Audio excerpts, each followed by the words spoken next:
I don't know who it is. Hello, everyone.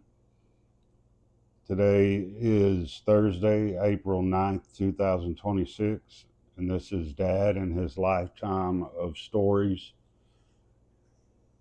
All of these videos are raw and unedited. We don't prepare anything in advance, and the questions I ask Dad are pretty much from the hip, unless a listener happens to send in a question.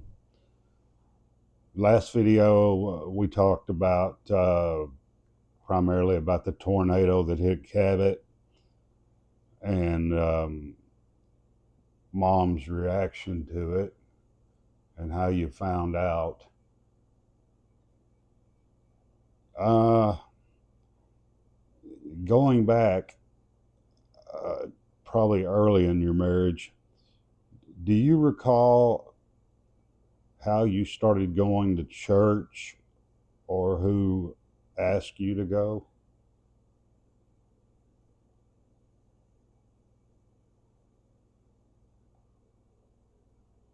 Was it a mom? Probably one of her sisters, like Ray and Leck, who lived on one side of town. We lived on the other. Uh,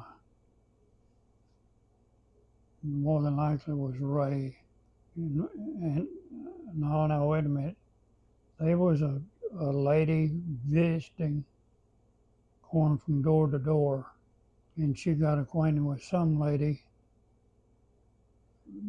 from the church. So it was some visitor that came there just knocking on doors. Just happened chance? Yeah. And she made an impression on your mama. And such a one, she decided to do what she told her she ought to be doing. Did Mom go first, or did you go as a couple, or?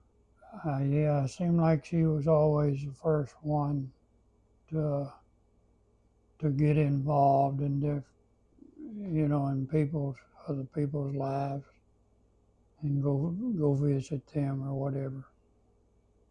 And then because she would get somebody that was pretty staunch in the faith, usually that had visited her, and then she'd make her plea with me that we ought to be going, and she would get up and get just like Carrie, she'd get her ready because she was the oldest one, and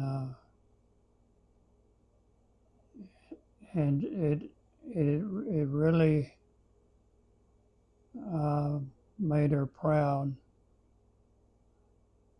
to see you boys. You know, she'd always get y'all find you a new pair of pants or a shirt or a complete outfit of a suit that you wear, just like I think Joey had one over in Memphis. Is that where you started church at, Memphis or West Memphis? Well, we went both places. I don't know. Probably up here. In West Memphis, it's Church of Christ there, right up from where we lived. That was one of the first places I think we went. And of course, I was working in Memphis just about it most of my time and living in West Memphis. But it finally we found a house over there next to the interstate, which you know about it. You've seen it before, but it was I don't think you ever lived in it. And in fact, I know you didn't, I don't think. I just remember it was Joey peeing offside the sidewalk, I think. He and another little boy seeing how far they could pee in the street, I think. standing on the curb. They was out there seeing how much waterworks he could supply the city. Recirculate it. Yeah. Do you recall your time that you were baptized and who may have baptized you? Oh, yeah. Walter Key was the preacher that baptized me. And I remember the invitation song, and vaguely, more things get vaguely as you go along, because it's hard to step out of the aisle down to the main aisle and go to the front. Was this pre-planned that you were going to do it, or I did you don't. just happen to go? I think I just happened to go. I don't think I'd planned. You know, your mama would encourage me. I know that, and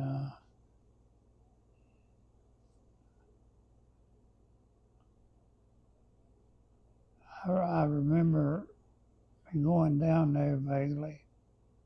Right. But if she'd had somebody else take care of your kids, she probably would have went with me. Arm in arm. You said that man's name was Walter Keys? Walter Key. Key? Key. Walter Key. Now, was that in Memphis or West Memphis, probably? Where he baptized you at? That was in Memphis. Okay. Yeah. Well, kind of jumping around as I tend to do. You mentioned your job and different things you did as far as supervising a crew while they were fixing roofs and things like that. Did you ever have to supervise men doing other things other than roof work? Oh yeah. You'd have a crew of men out going to different buildings to get bales of cotton, and you may be supervising that. And there's different things that it may be from one bale to 2 or 3 or 10 or something like that, because sometimes the order wouldn't be just a big truckload, and it would already be in the press room where they ship out truckloads at a time. I'm talking about trailer truckloads now, and they'd be 40 or 50 bales of cotton in them big trailers. What do you think was your main job when you were doing that type of work? Was it sprinkler systems, or what was you think the main job Oh was? no, the main job was cotton. Always goes back to cotton. You know, when it was pressed, it would come in a gin, and from ginning it would go to a standard bale and be shipped out on a little old trailer that we had there at the compress. It would be pulling 4 or 5 trailers themselves with 15 to 20 bales of cotton on it. And that time would be in cotton coming in from the gin to the press, and from the press over to the empty warehouses where we stack it. And pretty well we'd have an empty building, be several empty buildings that we'd done shipped out that season and already made room. It was just a cycle, is what it was. It was from the gin bale to the standard to the high D bale, whichever way it was shipped out. And most time that ID belt mostly going overseas is where it was headed. I know I've asked you already, but just to refresh everybody, how much did a bale of cotton approximately weigh? Anywhere from 400 pounds to 600 pounds. So it was some serious weight. Yeah. Did anybody ever have a bale fall off and land on them or anything? No, I don't think anybody ever did. Was pretty much the hazard running that, would you call it, the press, when you put the cotton in there to compact it down? Oh yeah, it was really. There was some men around that bale of cotton that they had to really be careful and know what they were doing, because they could get a finger caught in one of those straps that goes in there, because you were putting it in a they call it a T, I think, or something. Have an eye on it on both sides, but as he went up with his strap, he would bend it to fit that hole, and as he put it in there, he would jerk it down to where the clip that he was using, or the tie that metal. What did they call that thing? Strapping? I just called it a tie. Yeah.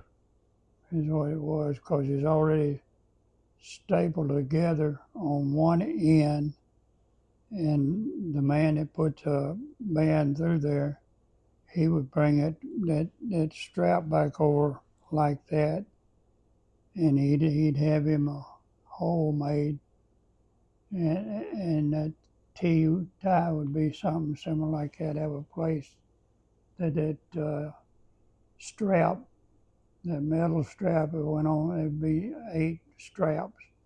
Usually it was on a standard bale, and I think they put 9 or 10 on an ID bale, because it had farther to go and it was compressed more. Had to hold that bale really in there. But it was a